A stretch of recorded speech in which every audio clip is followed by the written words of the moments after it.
Today we're going to be talking about the first pop-up headlights, why they were produced, and why they are no longer common on today's vehicles. The first pop-up headlights were revealed in November of 1935 at the New York Auto Show on the Cord 810. Instantly, the 810 was a hit.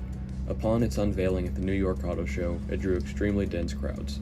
Event-goers were reported to have stood on the bumpers of other cars just to get a glimpse of the 810 over the thick cloud of people.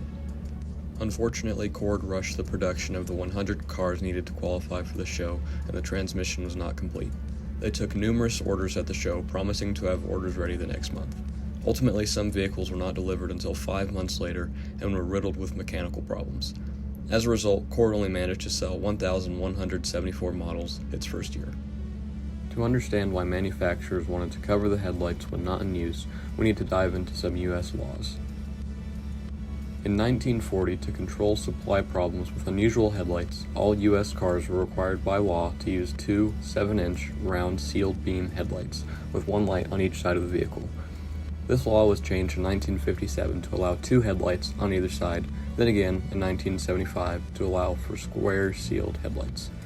Manufacturers had to use these headlights no matter if it went with the styling of the vehicle or not. This led to the popularity of hiding the headlights when not in use. At this time, many pop-up headlights, or hidden headlamps, were a cover that went over the headlights. This protected the lights from damage and allowed for sleeker styling. In the 1970s, a new law was introduced requiring headlights to be a certain distance off the ground. This clashed with the desired look of low-slung sports cars. To get around this, designers came up with the idea of having headlights that rise to the required height while they're in use. In 1984, manufacturers were no longer required to use sealed headlights. This gave them more freedom to make whatever headlights they wanted. However, some companies still use them after this due to their low cost, such as Mazda with their Miata until 1997. The late 90s and early 2000s saw growing regulations on pedestrian safety.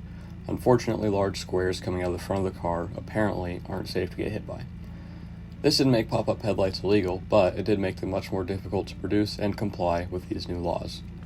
Companies no longer had to use sealed headlights, and these new regulations made it simply not worth the money to produce.